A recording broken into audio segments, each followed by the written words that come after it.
Так, мына жерде неме дейді, мына жерде?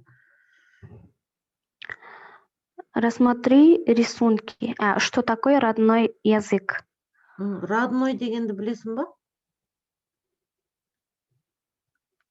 Өзінің Родной деген жаза ғой. родной.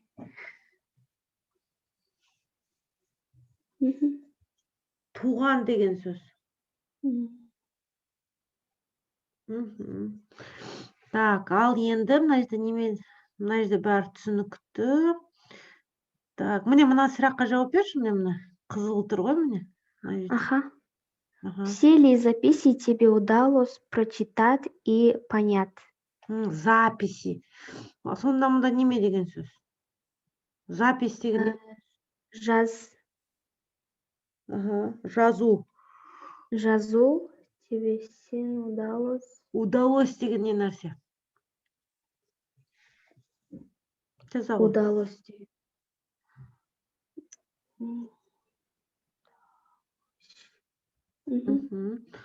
Ол бір нәрсені жасай алу деп жазшы, жасай алу. Сонда прочитать, ол не нәрсе? Оқы. Оқи алдың ба дейді, мен мына жазуларды. Сосын? Және понять. Ол неме понять деп? Понять.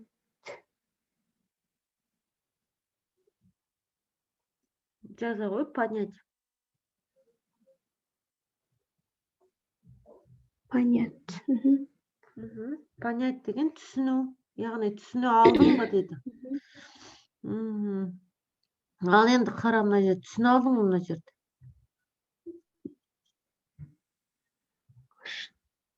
Міне мынау тілдерді. Жоқ, нет, Так. Міне мына жерде вот на родном языке. Яғни туған тілде болғанды ғана мүмкін дейді. Так, міне мына жерде оқышы, мен мына жерде.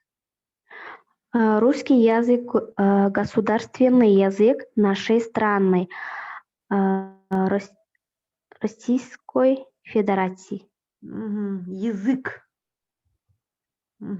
Язык страны. Ал енді түсінің ба мұнда неме деп жатыр? Государственный деген не нәрсе?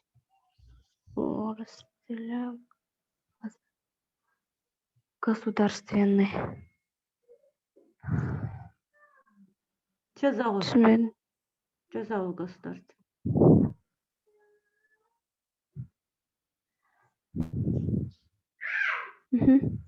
Мемлекеттік.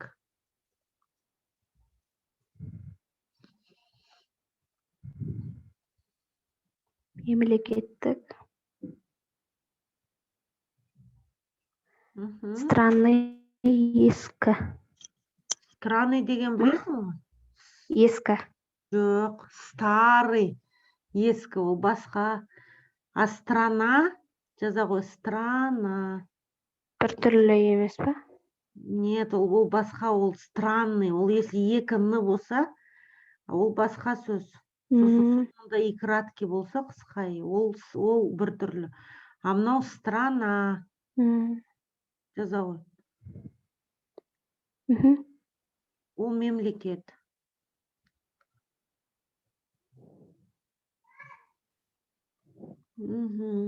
Так. Мемлекет. Ал енді қара, мына жерде міне сұрақ тұр соңында. Когда в жизни ты пользуешься устной речью? Устной. Устной речью. А когда письменной? Қашан? Жизнь деген не нәрсе? Жизнь. Өмір сүру. Яғни, қашан өмірде сен пользуешься деген? Пользуешься деген.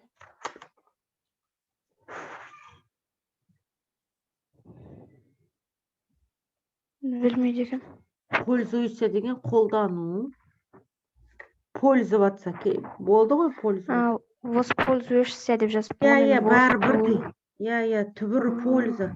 Яғни қашан өмірде сен қолданасың дейді. Устная речь кеше өттік, ол неме устная речь? Речь сөйлеу. А устная? Устной.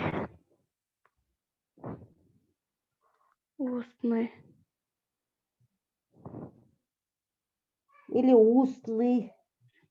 Сосын письменный, помнишь, өттік? Устный, письменный.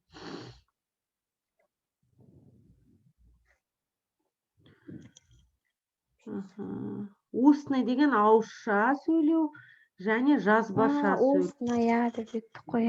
Ол өзі бірдей. Онда устный деген, сен сұрақты қойып тұр, мұнда қалай жауап бересің? Қайда қолданасың дейді. Ауызша тілді, қайда жазбаша?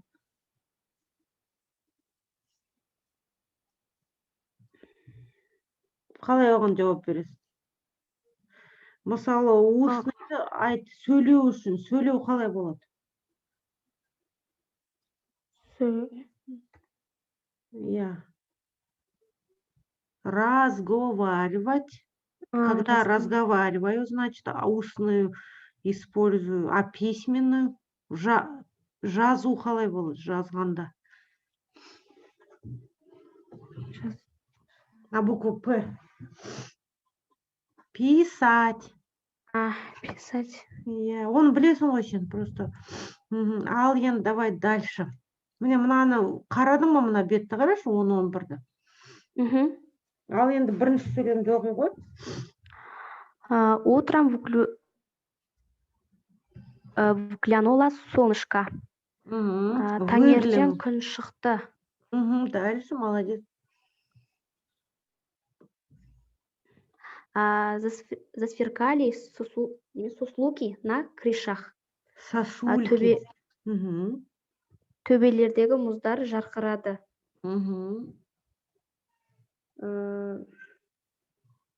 Растаяли льдинки на окне.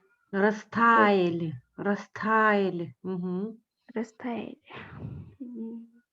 Терезеде еріген мұз.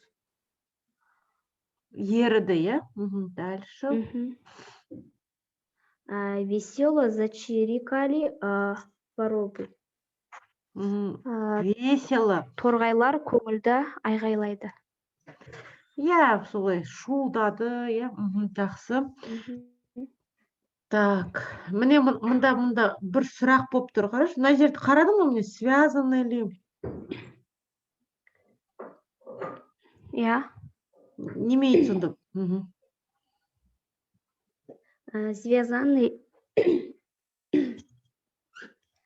Связаны ли по смыслу все предложения в тексте? Связаны. Ал енді немен сұрап тұрмын? Мәтіндегі барлық сөйлемдер мағынамен байланысты ма? Ал енді осыған жауап берші. Байланысты ма осы мәтінде? Иә. Дальше.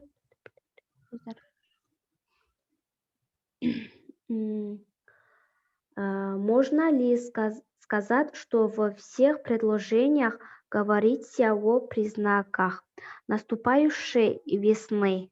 Барлық ұсыныстарда келе жатқан. Барлық сөйлемдерде. Предложение деген еще сөйлем деп аударылады. Барлық сөйлемдерде. Салмақтың деп қойған ба? Белгілері. Жатқан салмақтың белгілері туралы айтылды деп айтуға бола ма? Жоқ, вес деген құр вес болса, ол салмақ. А весна деген жазып қой дәптерге. Весна, ол көктем. Яғни көктемнің, келе жатқан көктемнің белгілері барлық сөйлемде бар, иә.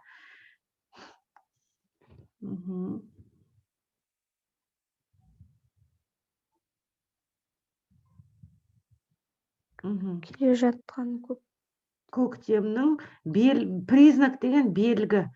Белгілері барлық сөйлемде бар ма дейді, саған айтады. Көктемнің келе жатқан белгілері. иә. Молодец, дұрыс. Так, енді қара, енді мына жерді оқы, міне.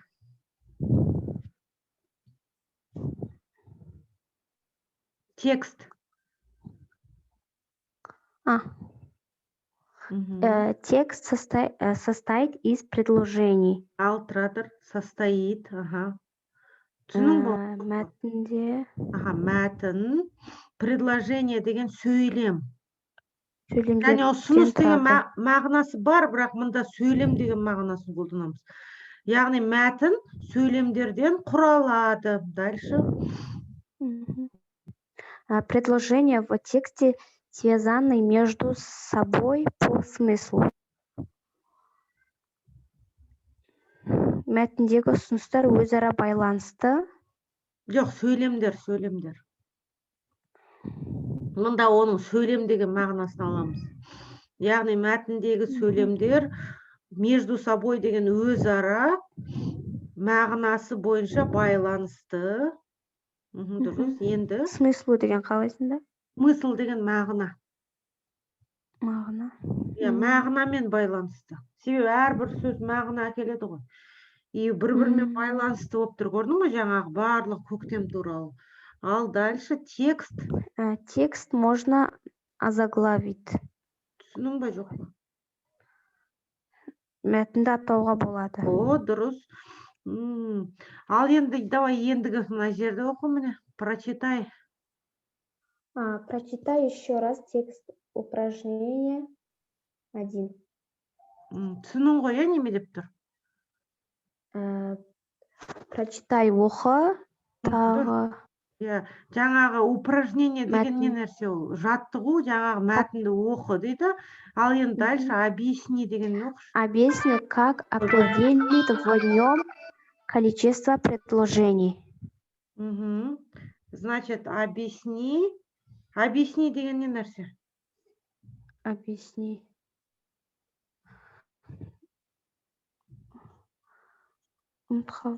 Объясни. Объясни деген жаза ғой. Түсіндір деген сөз.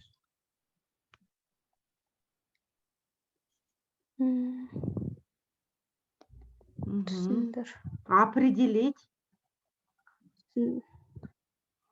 Определить.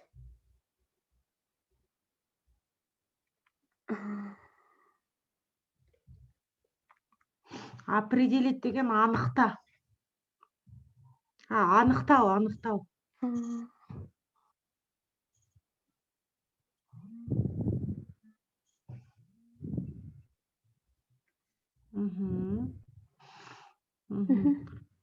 Қалай анықтауға дейді. Количество деген қарадың ба? Количество.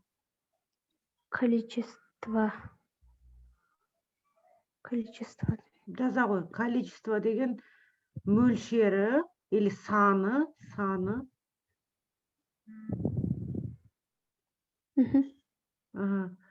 Сөйлемдердің санын қалай нетуге болады дейді. Анықтауға. Енді біз білеміз ғой, санай аламыз ғой. Неше сөйлем бар саны? 4-еу, иә? Міне, 1, 2, 3, 4 сөйлем. Ал енді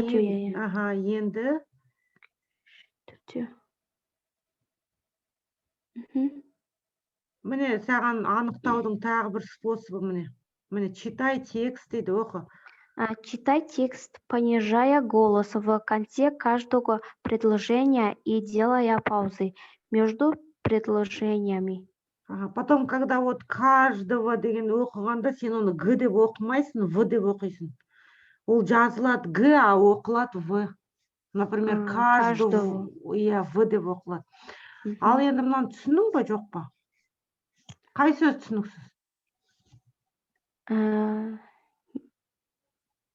Мәтінді оқы. Дұрыс. Понижать деген не нәрсе? Понижать. Жаза ғой, оны өткен жоқсың сен. Понижать деген ол азайту немесе төмендету.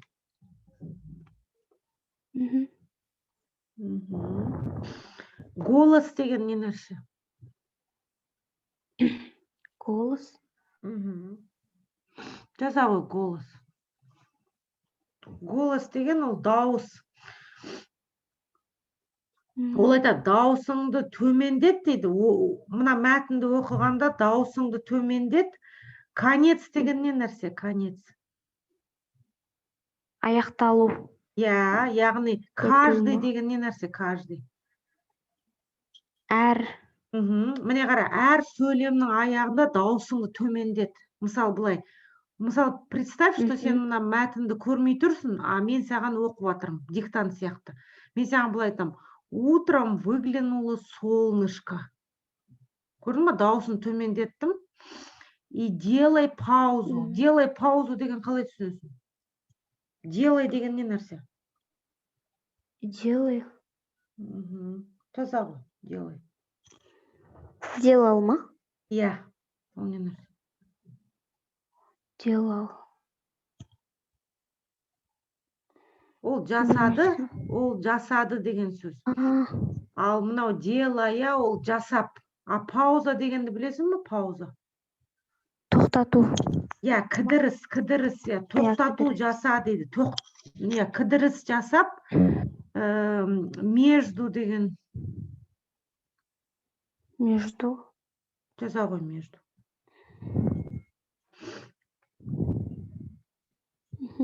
Между деген арасында.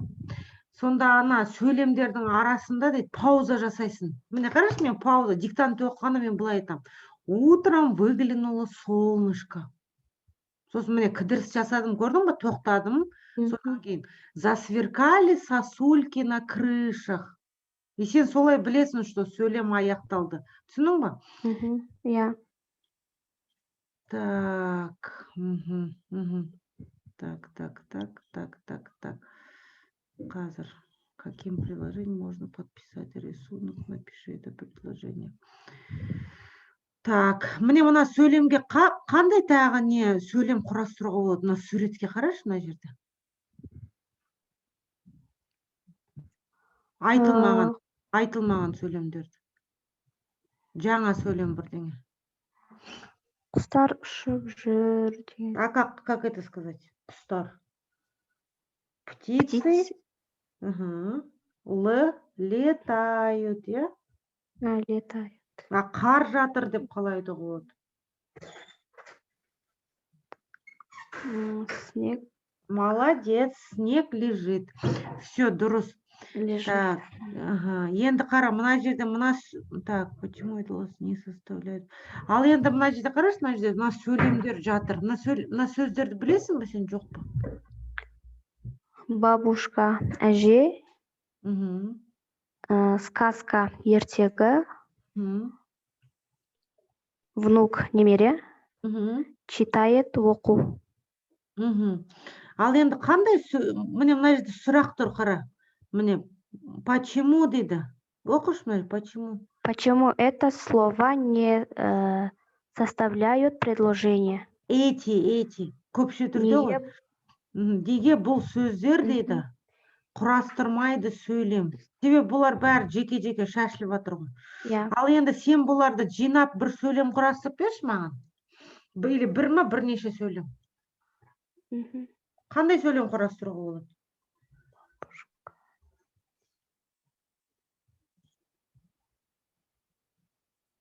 Или даже бір сөйлем құрастыруға болады, қара.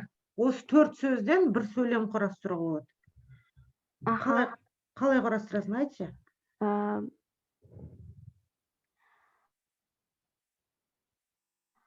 Давай, попробуй. Берді.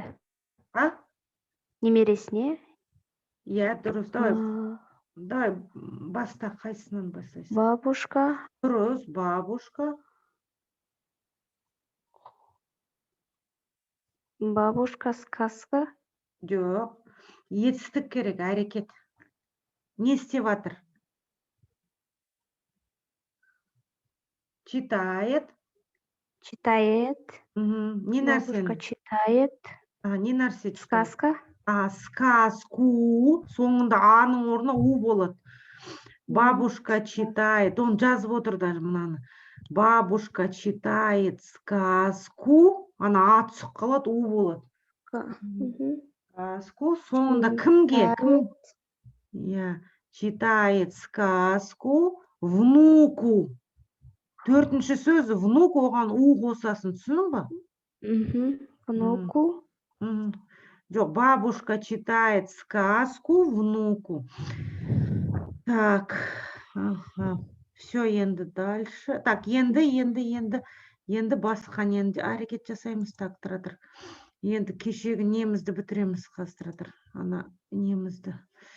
Так, историямызды бітіреміз. Так, қайда ол бізде? Так, міне мұнаны.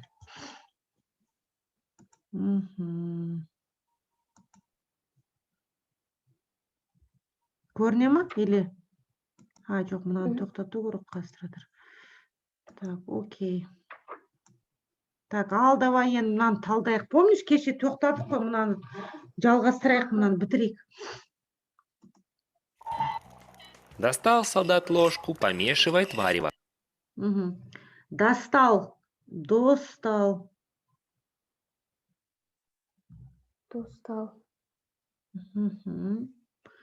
Достал деген алып шықты.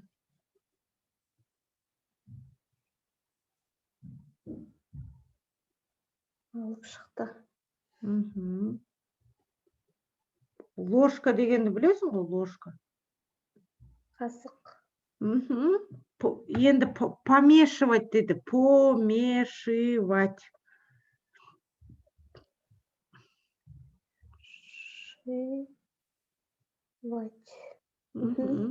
Помешивать. Араластыруға.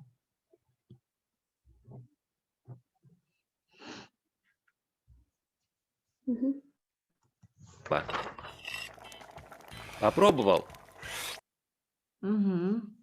Жаза ғой. Попробовал. Әне, міне жазылып тұр, қара. Міне қара, варево деген, қара, помешивает варево. Варево деген ол варить деген сөзден шыққан, пісіріліп жатқан нәрсені. Варево деген пісіріліп жатқан нәрсе. Попробовал, ол не нәрсе? Дәмін татты деген сөз.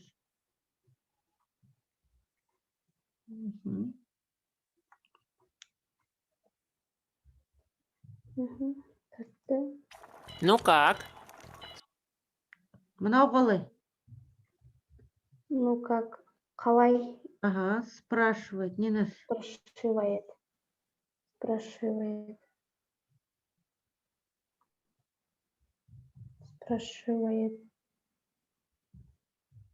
Жаза ғой.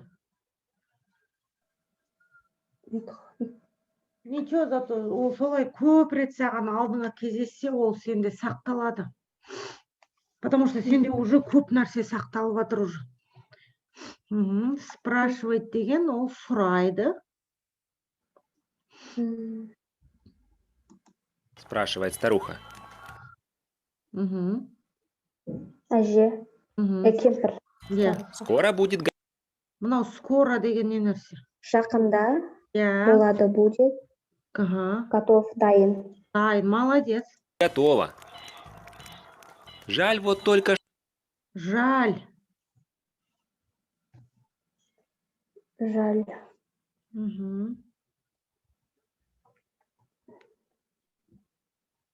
Қазақшасы жаль. Жаль деген өкінішке орай.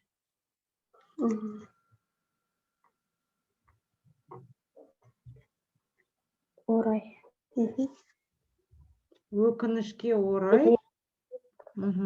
Только что деген не нәрсе? Тек. Жоқ. Тек және бірақ только что екеуі бірге жаңа ғана деп аударылады. Жаңа ғана. Жаза ғой, жаңа ғана.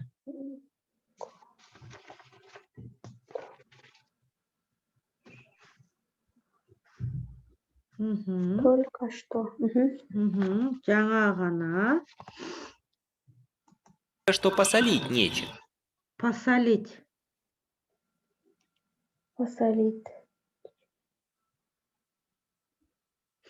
Жаза ғой. Посолить деген соль деген сөзден шыққан, тұздау.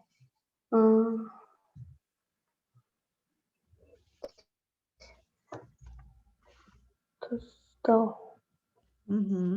Жаза ғой, тұздау. Нечем деген ештеңе. Ештеңе жоқ дейді тұздайтын. Нечем деген жоқ деген сөз. Ештеңе. Ештеңе. Соль-то у меня есть. Түсінің ба айтқан? Тұз бар дейді менде. Соль-то у меня. Есть дейді, есть. Бар. Посоли.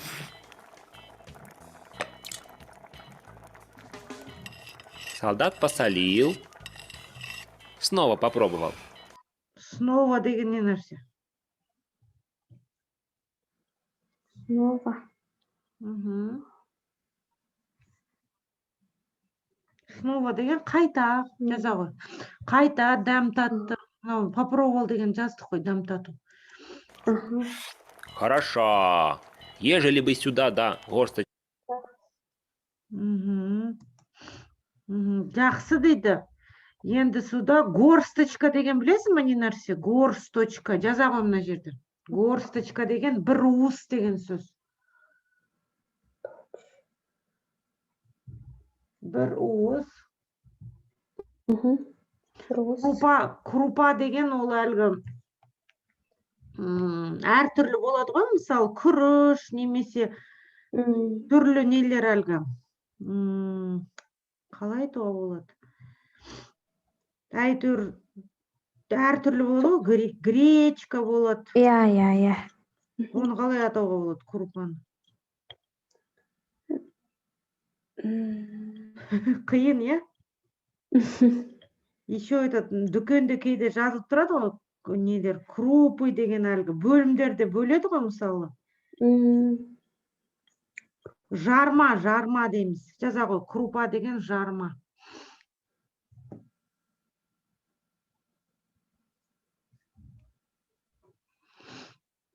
Жарма. Жаза ғой, жарма. Жаздым. Крупы. Старуха засуетилась. Засуетилась деген ол, ну как, қобалжыды, әрекет етті бір нәрсе. Жаза ғой, суетиться деп жаз. Суетилась деген бөлек қой. Жоқ, бірге жазылады. Ну, можно, оның түбірі суетиться, а кейде засуетиться, ол бәрі бірдей. Қобалжыма. Иә. Ол кісі бірдеңені асығып, бірдеңені жасай бастайды әйтеуір. Абыржу деп жаз. Күйбеңдеу, сасқалақтау. Жаза ғой, сасқалақтау. Мынау принесла деген не нәрсе? Принесла.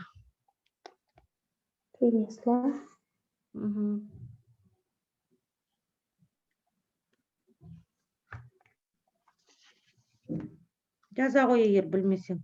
Принесла. Жаздым. Принесла деген ол әкелді деген сөз. Келді. Принесла откуда-то мешочек круп. Откуда-то дегенді білесің ба? Қайда ма? Жоқ, бір жерден. Мешокчик деген не нәрсе? Мешочек. Мешочек.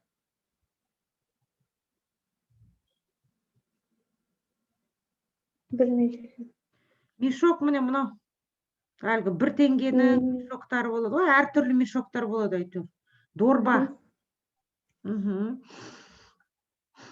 Жаңағы жарманы алып келді дейді. Крупы. Бери, заправь как надо. Бери деген не нәрсе? Бери.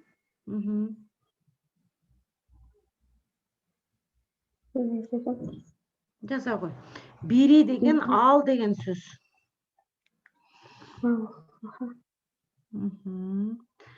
Заправь. Мынау когда әлгі тамақ пісіргенде көбінесе қолданылатын сөздер мынау нағыз.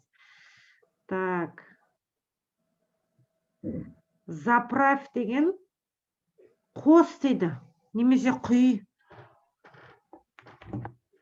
Мгм.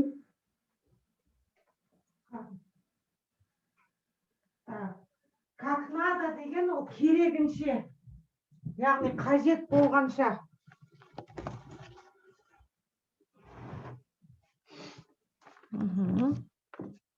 Қажет болғанша қос дейді.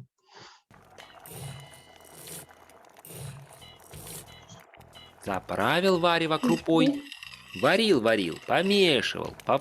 Помешивал деген. Мешать деген сөзден шыққан. Помешивал. Ол не нәрсе помешивал? Кедергі емес. Жоқ, ол оның мағынасы бар, сондай молодец. Оның бір мағынасы бар, кедергі деген дұрыс. Бірақ оның тағы бір мағынасы бар. Араластыру деген. Помешивать деген араластыру.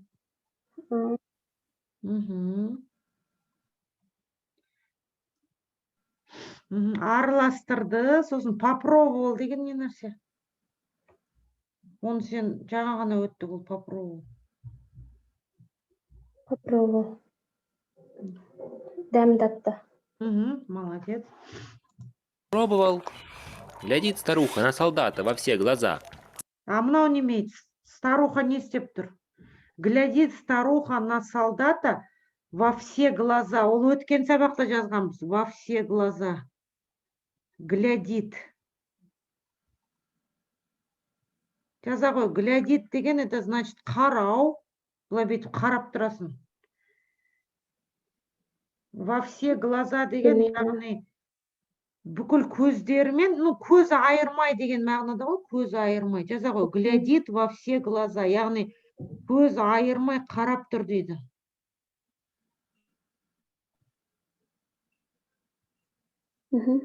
Көз айырмай қарап тұр.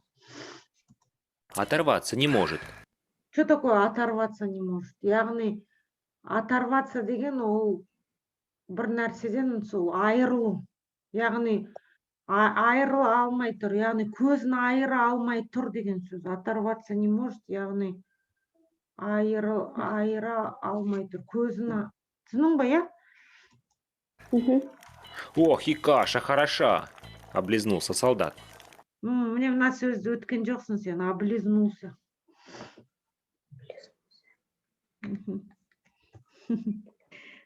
Облизнулся деген бұл қызық сөз негізі. Облизнулся.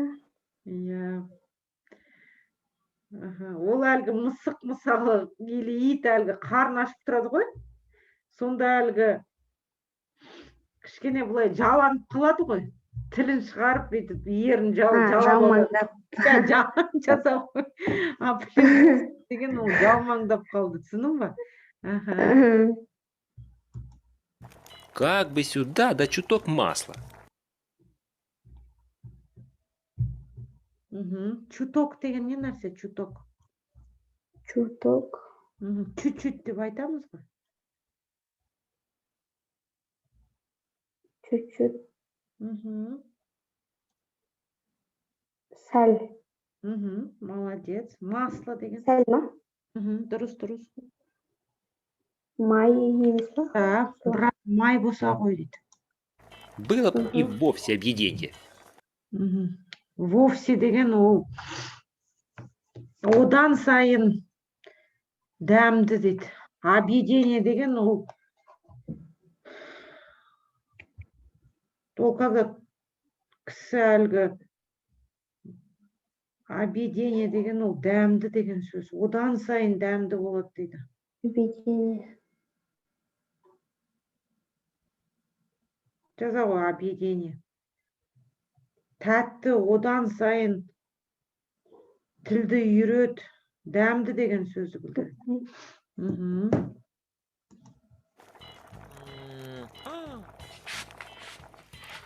Нашлось у старухи и масло. Нашлось деген не нәрсе? Нашлось.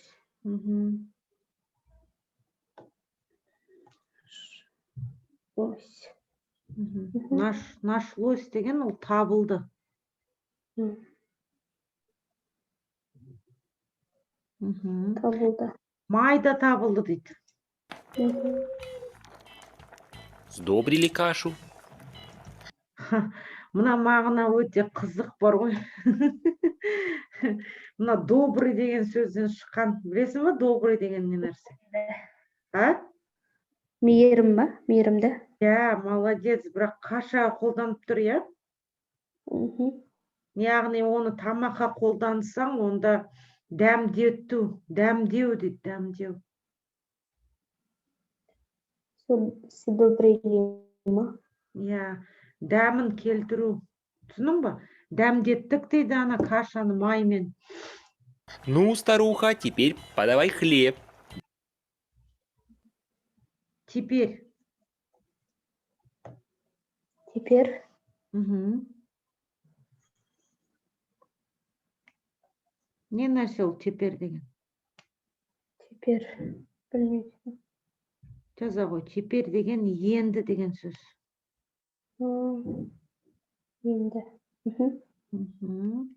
Хлебті білесің ғой енді. Нан. Мгм.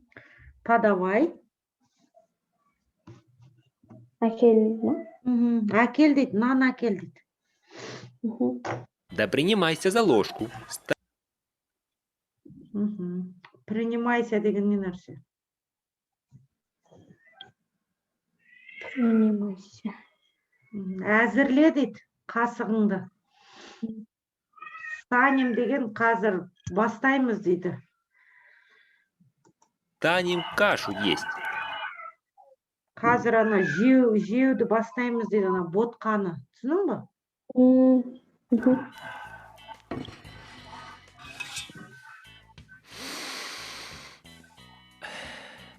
Вот уж не думала, что из топора...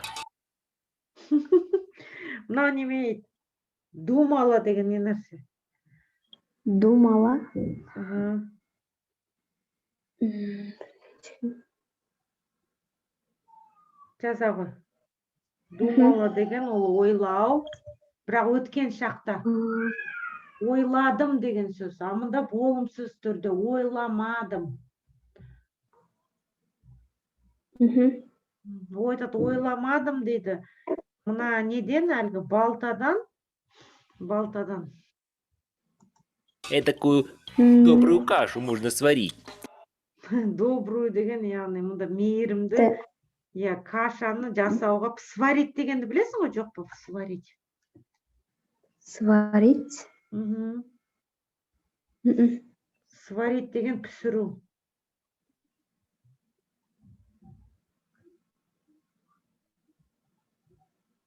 Мгм. Ойламадым дейді, осындай нені пісіруге болады деп.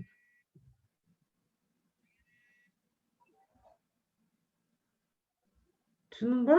Ойламадым дейді, бұлай дивица дегенді жаз, дивица.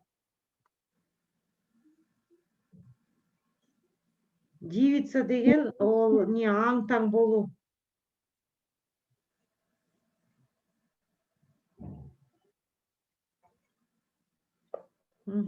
Аң-таң болу. Аң-таң болып тұр дейді. Девица, старуха.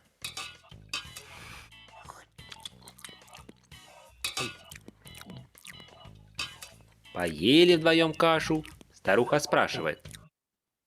Поели деген не нәрсе? Поели. Кеттік па? Жоқ, ол поехали. Ол басқа сөз. Поехали, ол кет. А мынау поели деген жаза ғой, жеді.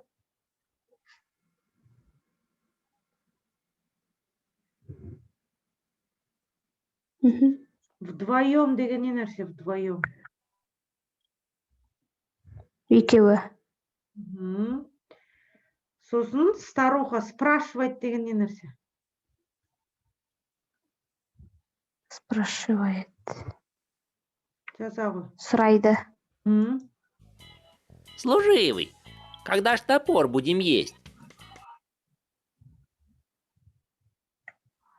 Топор. Балта. Балтаны қашан жейміз дейді. Да видишь, не уварился. Не уварился деген түсінің ба? Не уварился. Жаза ғой, не уварился деген піспеді деген сөз.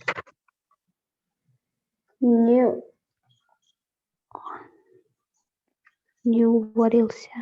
Да.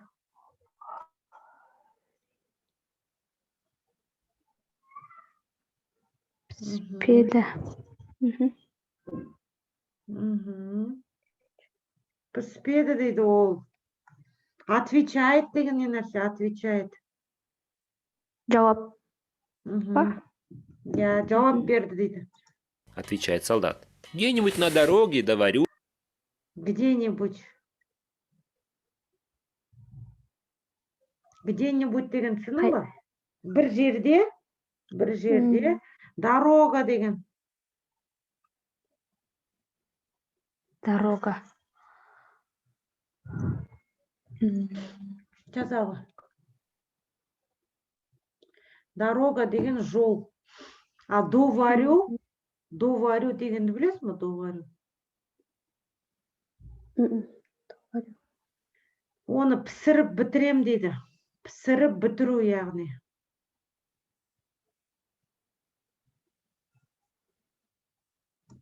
Да позавтракаю. Завтракаю деген не нәрсе? Завтракать. Тамақ жеу таңғы. Молодец, таңғы асты ішем дейді. Тотчас припрятал топор в ранец. Припрятал. Немене припрятал деген? Припрятал.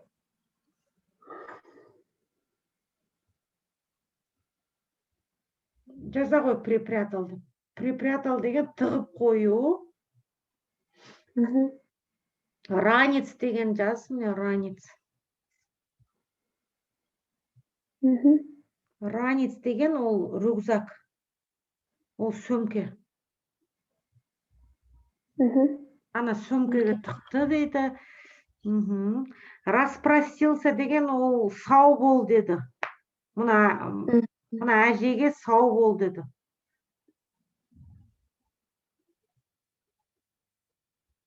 Қоштасу айтпақшы. Қазақша бір сөзімен қоштасу.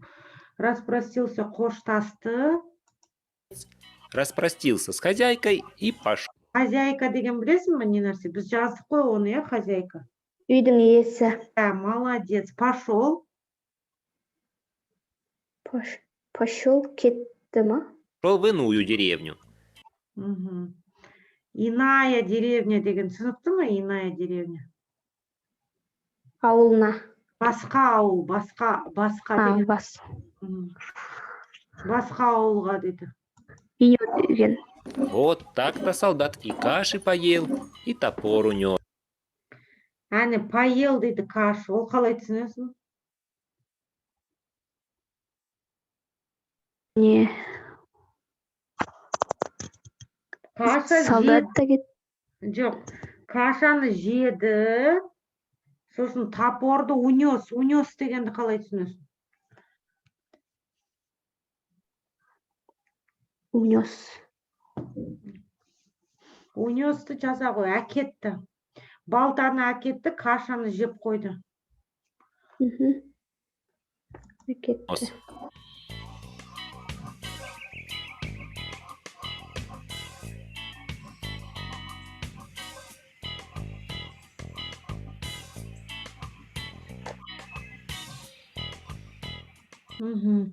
Так, ал енді мына оқулықта, міне жаңағы біздің әлгі оқулығымыз бар ғой. Так, соның ішінен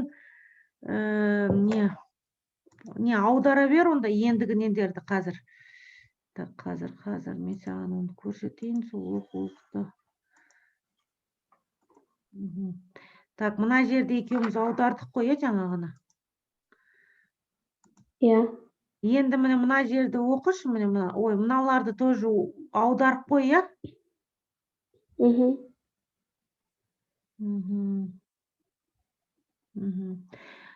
Так, міне мынау туралы, мына әңгімені оқы міне. 13-ші бетте әңгіме жазылып тұр міне. Девочка заблудилась в лесу деген жайды. Сосын мына қызыл ол сұрақтар ылғи. Соларды аударып қой, бізде бар ғой, екеумізде қашан енді сабақ болады? Пятница Пятница. күні бірі ғой, бірі өткіземіз иә сабақты. Нормально ғой енді өткізейік. Иә, иә? иә. Все онда этот Аха. хотя бы міне, мына жерде міне диалог бар екен. Өзің неше қанша үлгересің, сол 1-2-3 бетті аударып қой, жарай ма? Аха. Осы диалогтарды. Қиын емес қой, пойдет қой, но только сұрақтары ғана қиын, мына теориясы. Былай мына әңгімелер қиын емес, мына әңгімелерін. Жарай ма? Все, онда давай, онда. Пока. Онда да пятница, онда Новый годта кездесеміз. Новый годта жаңа жылда, иә? Сөздер жаттай қой, дайындал. Все, Аха, до свидания. до свидания.